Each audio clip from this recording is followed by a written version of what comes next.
வணக்கம் மக்களே. அப்பாவுக்கு உடம்பு சரியில்லைன்றதால ஜுரம் 2 நாளாக வேலைக்கு போகல. சரி பதார்த்தத்துக்கு ஏதாவது தேவைப்படுதுன்னு சொல்லிட்டு பார்த்துட்டு இருந்தார். பக்கத்து வீட்டில் வலை விட்டுருந்தாங்க. அவங்களுக்கு வந்து ஒரு 10 கிலோவுக்கு இந்த மாலைப்பித்தளை மீன் வந்து கிடச்சிருந்துச்சு.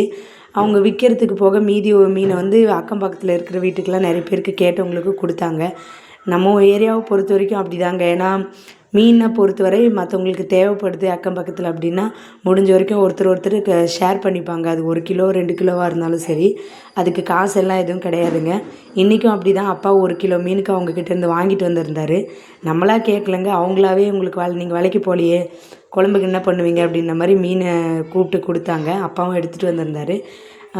இது வந்து மாலைப்பித்தளை மீனுன்னு சொல்லுவாங்க. இது வந்து பார்க்க கருப்பாக இருக்கிறதால மோஸ்ட்லி நிறைய பேர் வந்து விரும்ப மாட்டாங்க. நானுமே சின்ன வயசில் விரும்பினது கிடையாது. ஏன்னா தோலும் ரொம்ப ரஃப்பாக இருக்கும்.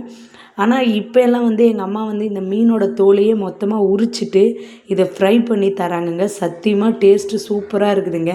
நான் சின்ன வயசில் எந்த மீனெல்லாம் விரும்பி சாப்பிட்லையோ அந்த மீன் எல்லாத்தையுமே இப்போ ரொம்பவுமே விரும்பி சாப்பிட்றேங்க. இதோட டேஸ்ட்டும் அந்த மாதிரி தாங்க இருக்குது. நீங்கள் இந்த மீனை என்ன பேர் சொல்லி கூப்பிடுவீங்கன்றதை மறக்காமல் கமெண்டில் சொல்லுங்கள் மக்களே.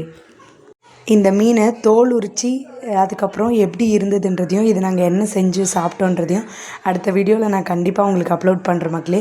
வீடியோ பிடிச்சிருந்தா மறக்காமல் லைக் பண்ணுங்கள். புதுசாக நம்ம சேனலை பார்க்குறவங்க நம்ம சேனலை சப்ஸ்கிரைப் பண்ணி வச்சுக்கோங்க.